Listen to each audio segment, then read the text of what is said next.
All right, guys, we are live for another episode of the Real Operators Podcast. Thank you guys for joining, for the continued support. Will and I, super excited like always, wearing green because money's green. So, what's up, Right, Will? baby. What's up to the people? What's up to the people? What's going on? Hope everybody's having a great week. My week has been, what's today? Tuesday? Today's Tuesday. This is webinar Tuesday. It's Tuesday. My day already on a Tuesday feels like I'm on a Sunday. Yeah, that's how jam packed my week has been. But we could talk about time hacking if you'd like too. How to make 3 days out of 1 day. That's a whole nother subject. There you go. Busy week. Busy week. All right, guys. Busy but productive. There you go. It's a difference. But before we get into that, that's a good topic, and we're going to talk about that. But before we get into that, I want to remind everybody, please like, subscribe, make sure you guys follow our channel. The whole point of this is to grow the community as one. And yes, we have exciting things coming up. So make sure you guys continue to log in. All right, Will, there you go. You just talked about a great topic, right? Productivity versus being busy. Okay. Yes. Let's talk about how key things to look at as a solopreneur and how to identify when you are wasting your time being busy versus you're actually being productive. And then the threats that us operators with teams have with our teams not using the time as wisely as they can. So those are two topics and they're two different clients, right? So solopreneur, when you were starting off, what were the number one time wasters that you couldn't see immediately because you would justify by I'm keeping busy? Jerking around and not doing what was required of me. So simple example, every morning you should be coming in, doing your follow-ups when you're a solopreneur, doing your follow-ups, following up on your tasks, what reminders you have, what sellers you have to talk to, who haven't you talked to, who's on the list, etc. Going through all of that.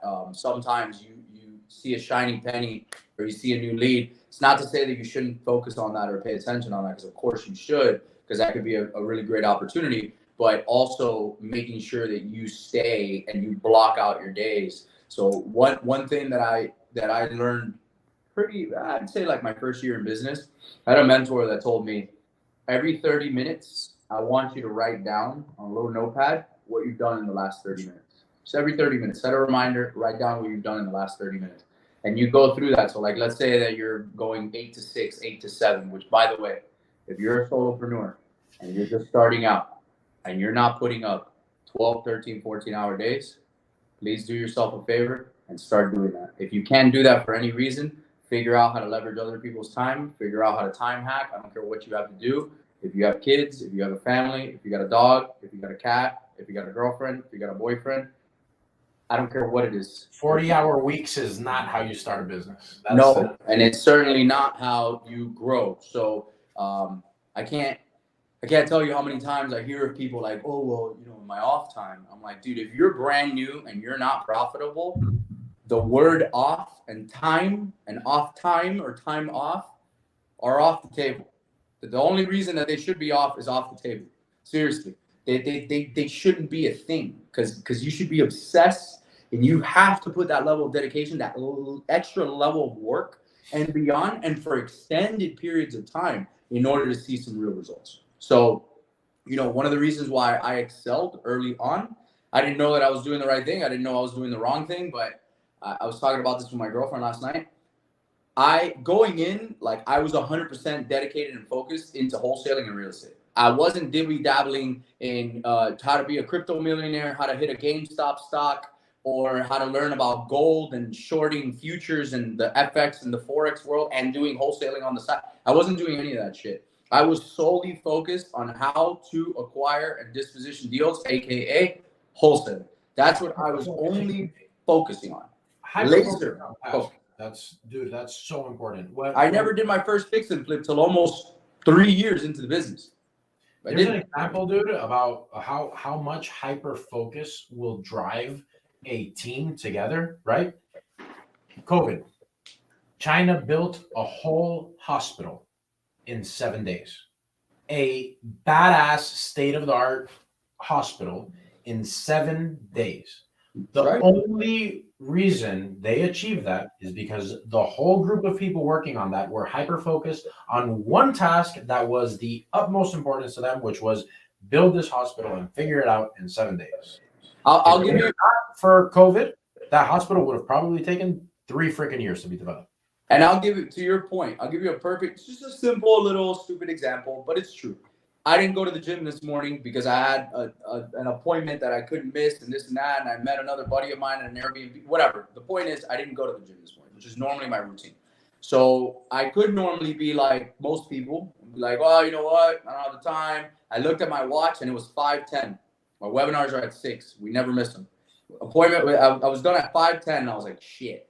I literally got in the clothes that I was in. I went to my building's gym. I got to the gym. I did 31 minutes of straight nonstop work. I got back up here at like 5:48, showered, got dressed. I was on here at 5:59. So don't give me the bullshit. Don't give yourself excuses. Please don't feed yourself this. It's just your brain playing tricks on you, trying to make you feel good about yourself when you're not accomplishing that. And honestly, and keeping promises to yourself is how you build self-confidence. Okay, so keep that in mind. Keeping promises to yourself is how you build self-confidence. Always remember that. So if you say you're going to do 100 calls in a day, don't do 50. Don't give yourself bullshit. Stay the extra hours. Do the 100 calls. Do that every single day for a year. Tell me where you are. I guarantee you're going to be much further along. Oh, another thing is, okay, you set the expectation, right? You have to make 100 calls. You will literally talk yourself into believing that, oh, I only did 75, but it was good enough because I had very good conversations. And shit, it's already 8 o'clock and I've been on the phone since 8 in the morning. Make the other 25 dials. Even if no one answers, make the other 25 dials just so that you kept that promise to yourself. And guys, don't negotiate with yourselves once you set goals. That is the biggest mistake you can make. Correct. And the funny thing is that I got a much better workout. My arms are shaking right now because I got a much better workout in the 29 minutes, whatever it was, because it was time constraint. I knew I had to be somewhere, and I didn't have time to talk to anybody at the gym. I didn't have time to do this. I didn't have time to rest, walk to the water fountain, go to the bathroom, blow my nose. I didn't give a shit. I just went right to it, and I got in, got out, done. But now I feel good about myself. Love it.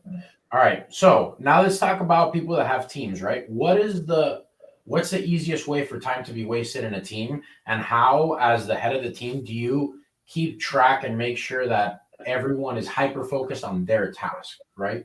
Yeah. So label out revenue generating activities. Also, I call them RGAs.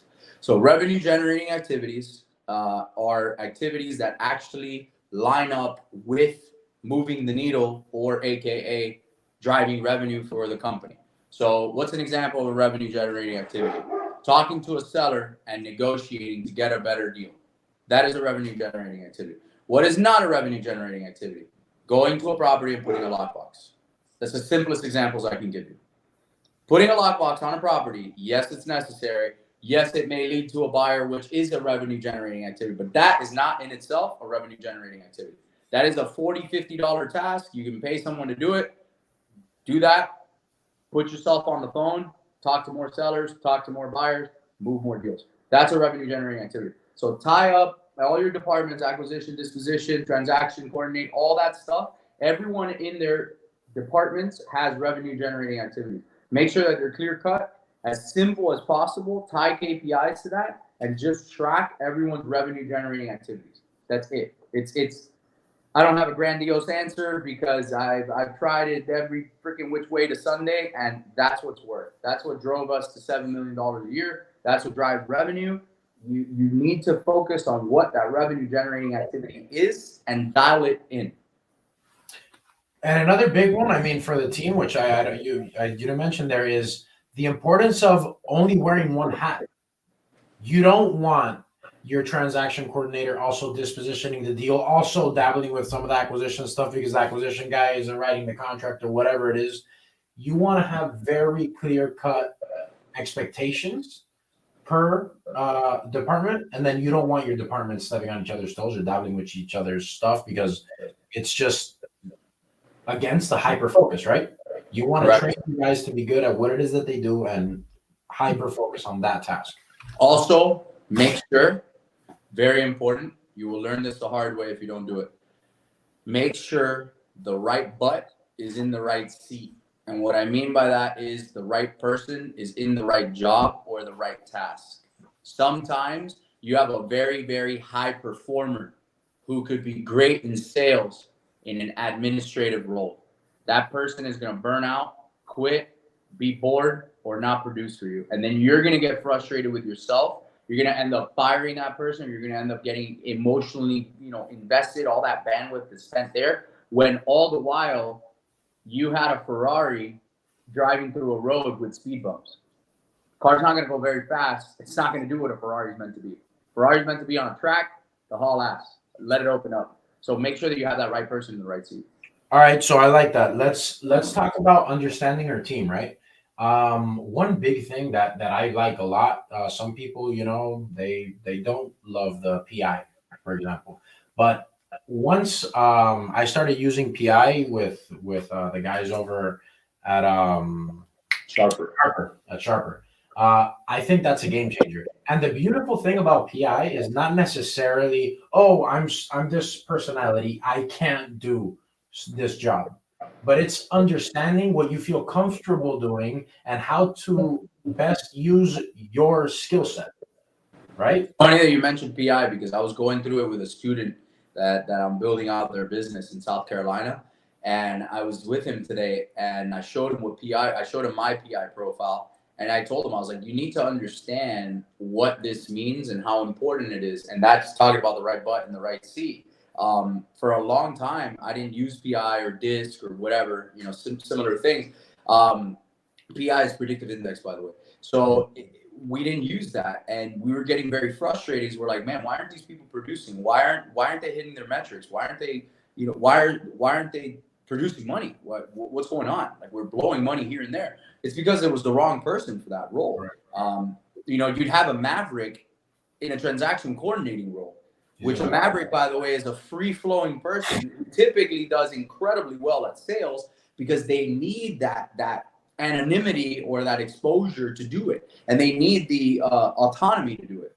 But give me, for example, I'm a captain, so give me administrative or diligent roles or detail-oriented roles. In 3 hours, I'll be like, I'm gonna hire somebody to do this. I'm done. Now put me on the phone with a seller, put me on the phone with a buyer, how to structure a creative deal, this, that, how to drive the company, talking to another marketing company that can drive an extra $100,000 a month. I'm the guy. I am there, and I'll hone in on that. But you need to know where you belong.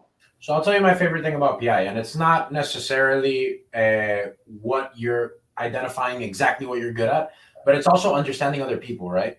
So I'm a collaborator. I learned so much about myself when I was doing that PI thing. Dude, I hate doing a task by myself, or like I would never be your solopreneur because I would be by myself and hate it and not feel comfortable and whatever. That I need the interaction from others. That's why I'm a good sales guy, or I like talking to people, building relationships, having a team, etc. And by understanding myself, I was able to identify traits in other people that are similar to me to be like, okay, this guy could probably lead a team pretty well. This guy could collaborate well with others. And I was able to identify this guy's the opposite of me. You know what? Maybe he's not the best fit for this role where he has to be interacting with a bunch of people. And I'll give you one example. I transitioned one of my guys from Dispo very early on to run my systems. He's my IT guy now. Holy shit. Did the whole spectrum of this guy's productivity change when I got him off of the phones talking to somebody every single day against his personality. 100%. Understanding others better is it's more important than understanding yourself. And also, as you scale and as you go up, you need to focus on hiring people that are better, smarter than you at tasks. That's something that I did pretty early on. And when I did that, it's probably one of the main reasons why I'm grateful to those people, because it helped me scale and it helped me do what I do best. If you look at the best entrepreneurs in the world, they're great at putting the right teams together, and they're great at finding somebody that is way better than them at financials. So they go get a CFO, at ops. So they go get a badass COO. they're great at driving the company, but that doesn't mean, chances are it means that I'm not good at a lot of things in the minutia. Now I've done them all, building a company from scratch, and you have to sometimes, but that's not where you're best suited long term. Period. I see big picture. I don't deal well seeing small picture. I look at big things, and they're easy to me. It's no right or wrong. It just is what it is. Right. There's a lot of people that are smaller in the sense of, hey, give me a target, boom, they hit the target. Boom, another target, bam, they hit the target. Goal oriented. Exactly, and that's cool. That's a lot of your salespeople. Your salespeople aren't thinking grandiose. They're thinking, where's my next deal? Right. Where's it coming from? So we have a question from Julio. What up, Julio? Julio just got a deal today. So congrats to Julio. Yeah. So he's a student of mine. I work with him. He's awesome. So how do you see the state of the market here in South Florida right now? So Julio, that is it's a big question. It's a little bit vague.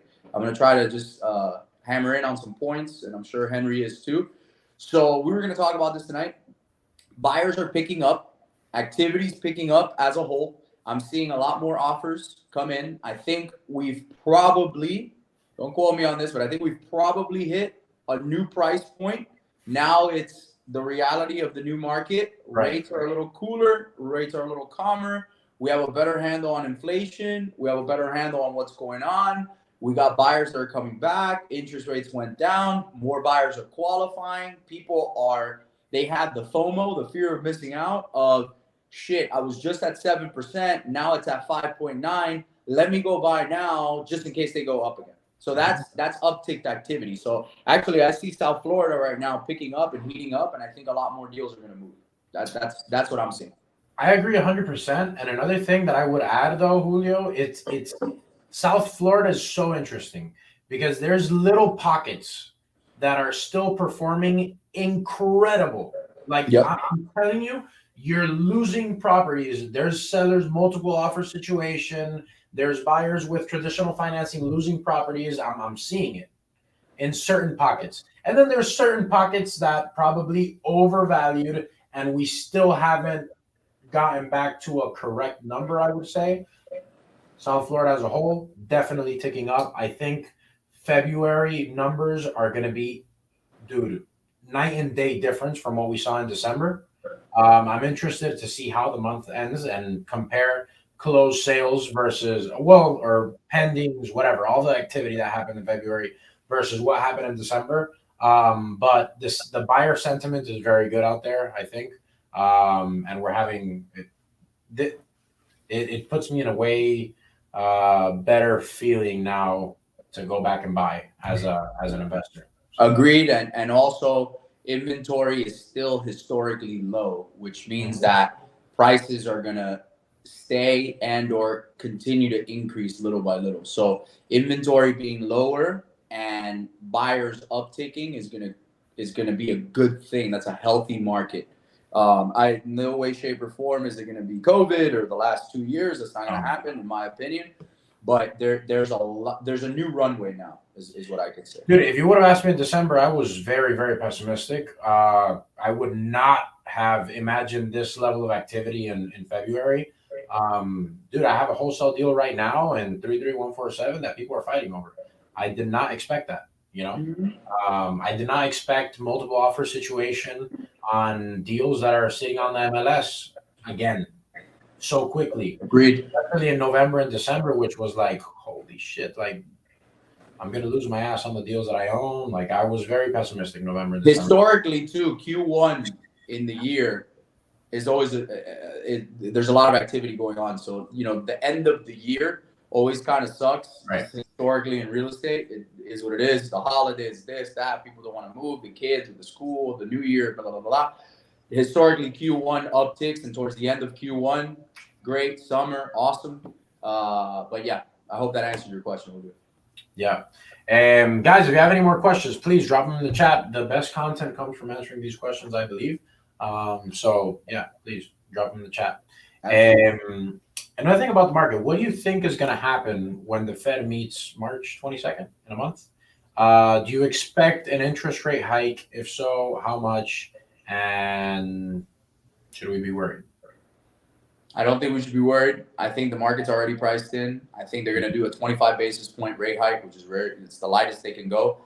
I think there's a possibility that they might do no rate hike. If that happens, that would be great for the market. I don't grab on your pants because we're going to be off to the races again. I think Jerome Powell will probably go with a 25 basis point rate hike just to be safe. To make sure that we taper inflation. But yes, I think for sure the biggest shock and that initial, boom has already happened towards the end of 2022. So I'm excited. I'm very optimistic about the market. That's not to say that I'm out here buying like an asshole, like, right. the last 2 years, because we knew that it was off to the races. But yes, I would right now, what that translates into anybody on this call, right now, I would triple down on marketing. That's what it translates to. Good, like it. But again, back to the not buying like an asshole. Good markets, guys, because there is still these pockets that are overvalued and are not performing. South Florida, don't generalize it 100%. Correct. Areas that are still hurting. There's still investors that bought terribly and are going to lose their ass on some of these deals. So very market specific. Check your pockets. Yeah. Also, listen. I got a deal right now that I'm closing on that I'm going to rehab. I'm buying it at 255. It's a 4.2 in Opalaka. ARV is 400. I'm gonna that property's gonna fly off the shelf. And one of my best buyers actually, he wanted to buy it, but that 33147. Yeah.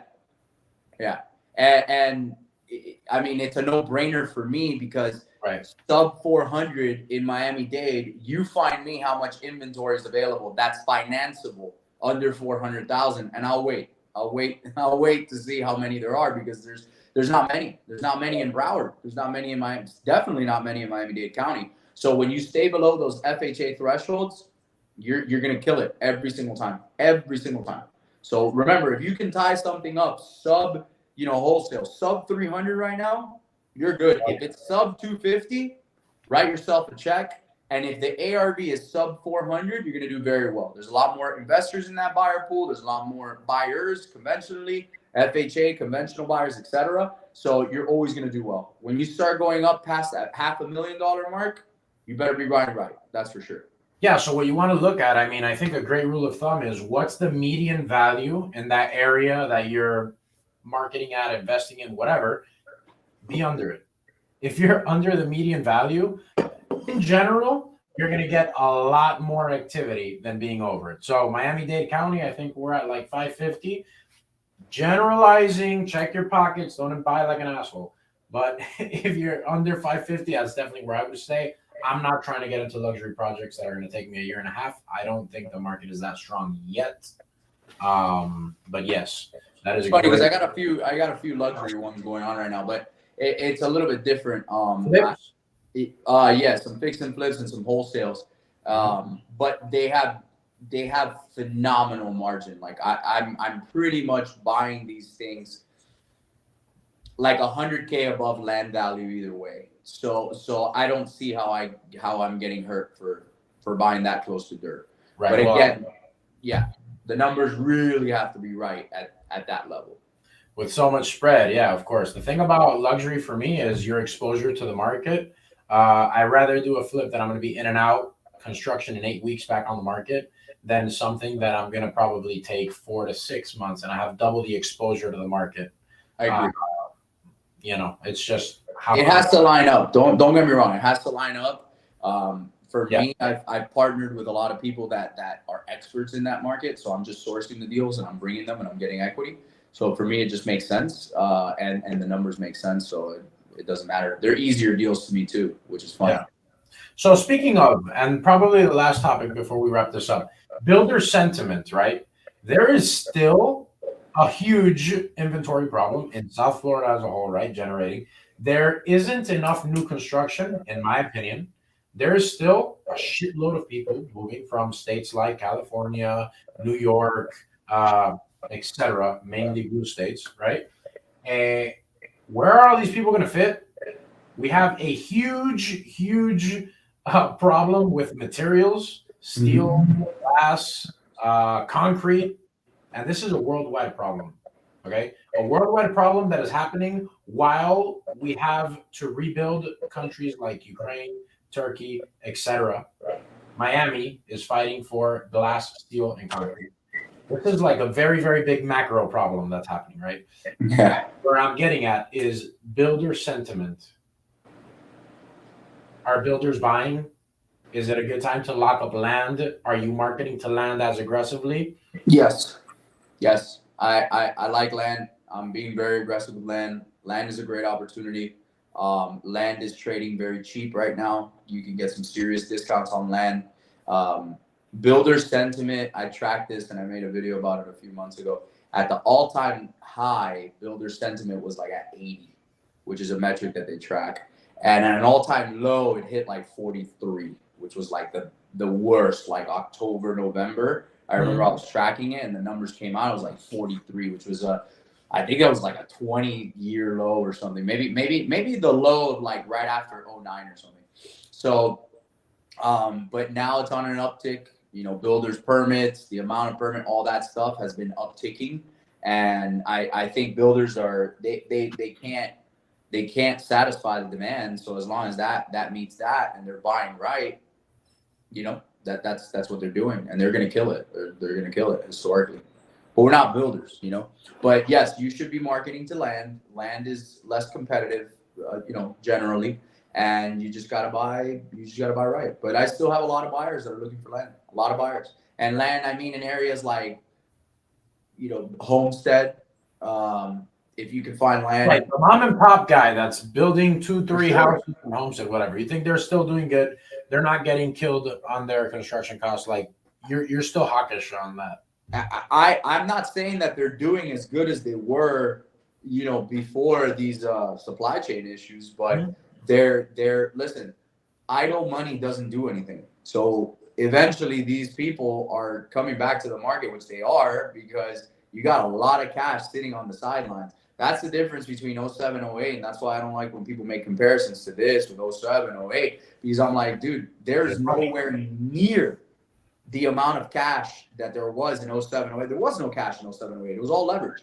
Today, dude, there's more cash. There's trillions sitting on the sidelines just with their hands like this. And they're like, all right, I'm waiting. And when you got inflation rising, that money has to go somewhere. And typically it goes into real estate. And the stock market, the S&P today did not have a hot day. It was a terrible day. So, yeah, there's a lot of moving pieces for sure. Good. All right. Number one takeaway. Triple down on marketing, guys. The market is coming back. We got buyers fighting over deals again. I freaking love it. And we bounced back quicker than I expected, guys. And we are blessed to be in South Florida for those of us that we are. Oh, yeah. Aren't, move here before it becomes more expensive than New York. All right, guys. That wraps it up for another great webinar. I appreciate you guys for joining. Again, we only do this to grow the community. So do me a favor right now, subscribe to the channel so that you can get the notifications, like the video, and share this with somebody else. All right, cool. So I will see you guys next Tuesday. Thank you very much for joining. Follow us on Instagram if you don't. Woody Numbers, Henry Lee 2. See you guys later. Have a good week, guys. Take care.